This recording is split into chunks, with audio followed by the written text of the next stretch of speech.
আসসালামু আলাইকুম। আজকে আমাদের গরুগুলোকে জঙ্গলে ছেড়ে দিলাম। তো গরুগুলোকে জঙ্গলে ছাড়ার কারণগুলো হচ্ছে এখানে হাঁটাহাঁটির মাধ্যমে তাদের শরীরটা ভালো থাকবে। যদি গরু একটু হাঁটাচলা করে তাহলে তাদের শরীর ভালো থাকে। যদি এক জায়গায় বসে থাকে বা একেবারে গরুর ঘরেই যদি বাঁধা থাকে, যদি হাঁটাচলা না করে, তাহলে গরুর শরীর অবশ হয়ে যাওয়া কিংবা গরুর বিভিন্ন ধরনের রোগ জীবাণু দেখা দিতে পারে, অর্থাৎ রোগ হতেই পারে। আর যদি হাঁটাচলা করে তাহলে গরু সবসময় সুস্থ সবল থাকার যে শক্তি, সেই শক্তিটা যোগাতে পারে। তো এজন্য আজকে আমরা এই বাচ্চাগুলোকে জঙ্গলে ছেড়ে দিয়েছি, যাতে ওরা হাঁটাচলা করে এবং টুকটাক কাঁচা ঘাস খেতে পারে।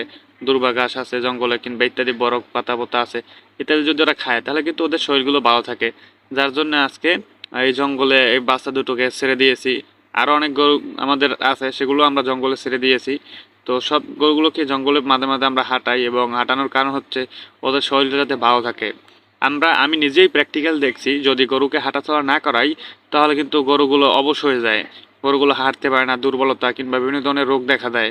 তো সেক্ষেত্রে গরুকে সুস্থ রাখতে হলে অবশ্যই প্রায় নিয়ম মতো আপনার গরুকে হাঁটাচলা কিংবা এদিক সেদিক হাঁটানো অবশ্যই উচিত।